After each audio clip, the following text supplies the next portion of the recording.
We're going to talk a little bit about how we can get a viscosity value from dynamic shear rheometer data. On my desktop I have three files, a standard asphalt that was tested during the Strategic Highway Research Program, an AC5 and a Styrolf modified binder that come from the ALF test track. And we're going to look at these with the RHEA software and look at the viscosity that we can get out of them. So first of all, I'm going to start the RHEA software and read in one of these files.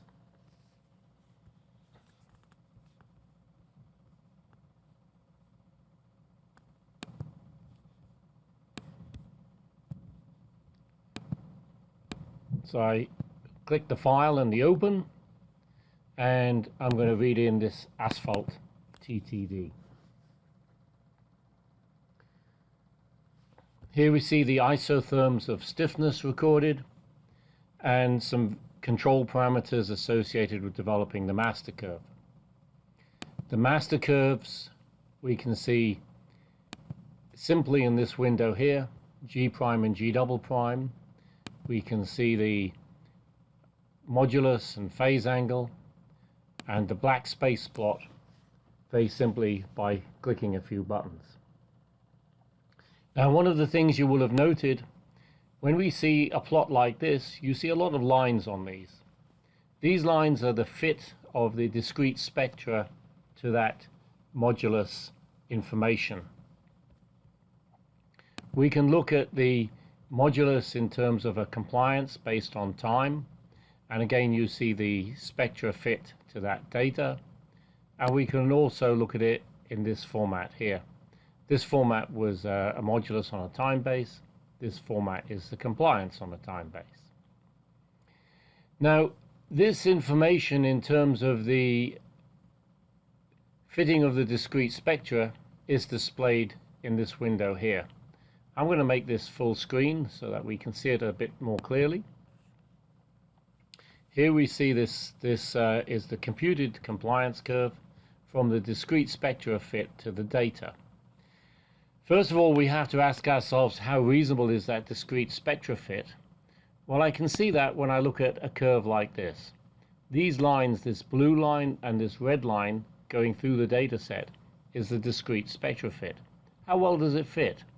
Here we can see it looks reasonably good. I have an error, 5.5%. So when I look at the discrete spectra and the interconversion to other parameters, it looks reasonable as well. Here we can see with the discrete spectra, it calculates a steady flow viscosity. In this case, it's done it for the reference temperature that's been used with this data set. If I look at the input data here, we had a reference temperature of 57 degrees set. So the data that we have, it was represented at 57 degrees. This is the master curve of modulus and phase angle. Now, hitting this button here brings me the viscosities, the dynamic viscosity and the in-phase component of viscosity. So these are the two viscosities. We have a dynamic viscosity, eta prime, and a in-phase component of viscosity, eta double prime. Eta prime equals G double prime divided by the frequency. Eta double prime, or the in-phase component, equals G prime divided by the frequency. We look at this green line. As this green line levels off here, if we get a nice leveling off, we get a good estimation of the steady state viscosity. The viscosities at different frequencies will vary until you reach a steady state condition. And this is the viscosity at this steady state condition that we really want to obtain. If I go back to the creep compliance curve, you can see that there is an estimation given here of the steady flow viscosity. here it gives 1.99 e to the 2. Let's go back to this plot, and you can see this is 1e to the 2, 1.99 or 2e to the 2 is right here. And you can see this data is basically going to that value. As it levels off, we get a reasonable estimation of the steady state viscosity. So this is one data set. Let's look at a few other data sets. Let's open up that AC5 data set and see what that looks like. This is from the ALF test track. It's done a number of years back now. Here I've combined bending beam rheometer data along with the DSR data to produce a master curve. More on that in a separate discussion. But if I go back to the viscosities again, you'll see with this particular data set, again, there's a reasonably nice leveling off, and I get a reasonably good estimation of the viscosity.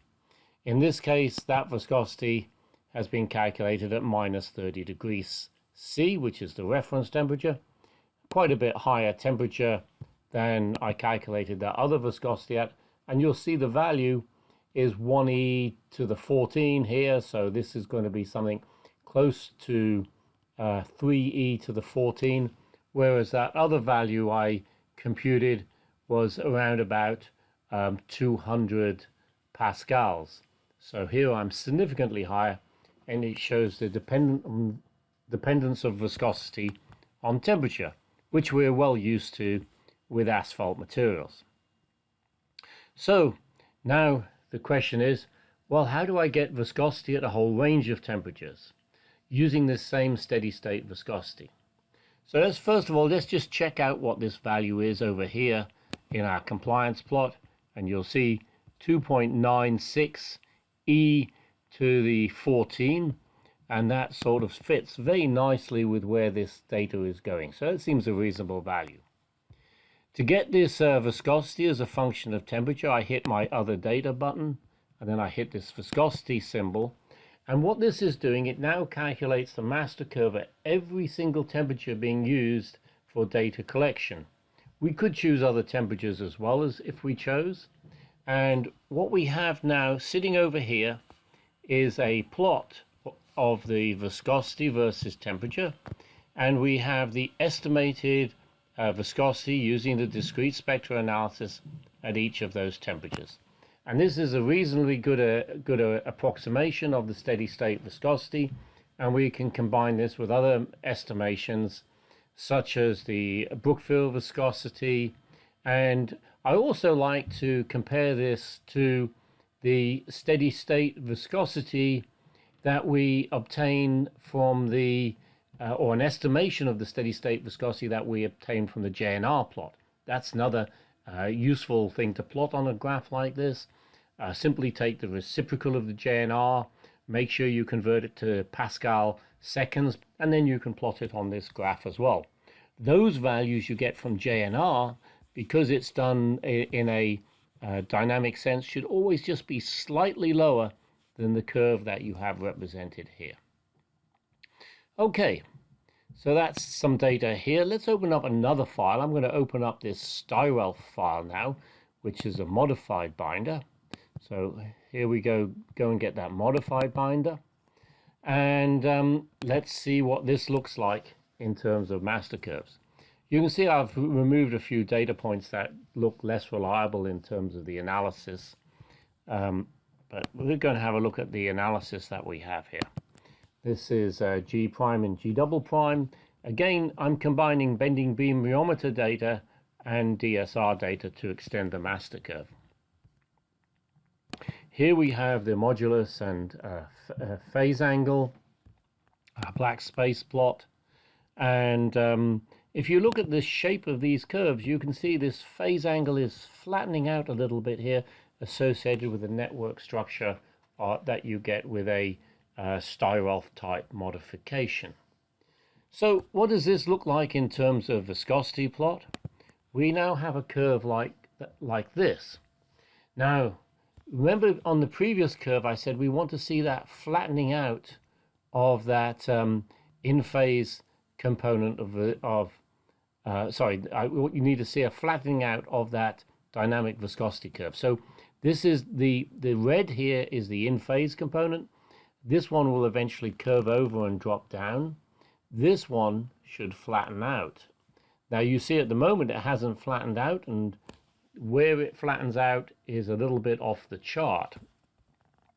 If we look at the creep compliance, you can see it's still analyzing it as a liquid, but this line compared to the other data is a little bit away from where the data is, and it's a little bit of more of an estimation. Still giving us a value, but this estimation now is not going to be as good and as solid as the estimation we'll get when we have a nice flattening out of that asymptote. So let's see what we get for this. We'll hit the viscosity button, and again it'll do the calculation, give us a steady flow viscosity estimation. But we have to remember here, this is not going to be as good a numbers as we will have for those unmodified binders, because this data set was really not tested far enough in terms of temperature to see that behaving truly as a viscoelastic liquid. So let me open up that AC5 data set again. So I'm going to go back on here. We'll pull that AC5 data set in, and we'll just look at that data again. So sitting over here, I now have the viscosity plots.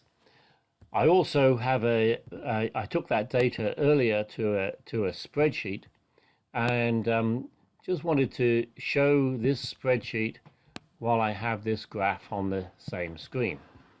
So if we look at what we have in this spreadsheet, I've taken two representations of this data. This data is the modulus data, and what we can see is that eta prime, which is associated with the G double prime divided by frequency, you get a viscous asymptote. We know we get a viscous asymptote if we plot the G star. That's what that eta prime is representing. As the frequency reduces, the value of the in-phase component of viscosity, which is eta double prime, starts to drop, and it drops basically to a value where it becomes insignificant. So you can see here there's a value as 1. My value of viscosity here is several hundred. So the value of eta double prime, which is the in-phase component of viscosity, basically tends to 0. And what this means is that eta prime, which we call the dynamic viscosity, essentially equals eta star, which we call the complex viscosity.